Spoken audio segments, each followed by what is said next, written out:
கிறிஸ்துவுக்குள் அன்பானவர்களே, இன்றைய தியானத்திற்கு நாம் எடுத்துக்கொண்ட வேத பகுதி என்னாகமம் 20:8.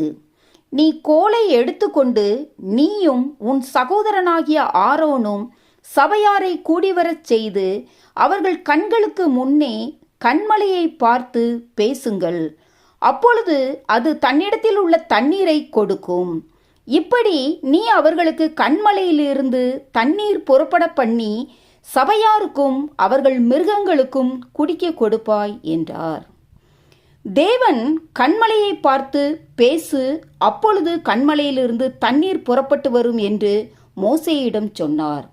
ஆனால் மோசேயோ தேவன் சொன்னபடி செய்யாமல் கன்மலையை அடித்தார். நாம் தேவனுக்கும் தேவனுடைய வார்த்தைக்கும் பரிபூரணமாக கீழ்ப்படிய வேண்டும்.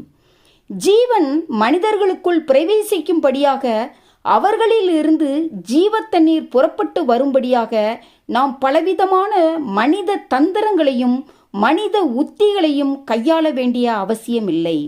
ஏனென்றால் சங்கீதம் 33:9 அவர் சொல்ல ஆகும், அவர் கட்டளையிட நிற்கும் என்று வேதம் சொல்லுகிறது.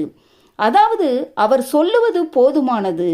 எனவே நாம் தேவனுடைய வார்த்தையை கேட்டு அதன்படியே செய்து அதை சார்ந்து வாழ்கிற வாழ்க்கை வாழ வேண்டும்.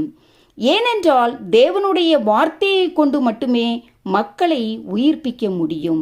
ஆகவேதான் நாம் தேவனுடைய வார்த்தையை பேச வேண்டும் என்று தேவன் சொல்லுகிறார். மாறாக தேவனுடைய வார்த்தைக்கு புறம்பான எதையுமே நாம் கையாளக்கூடாது.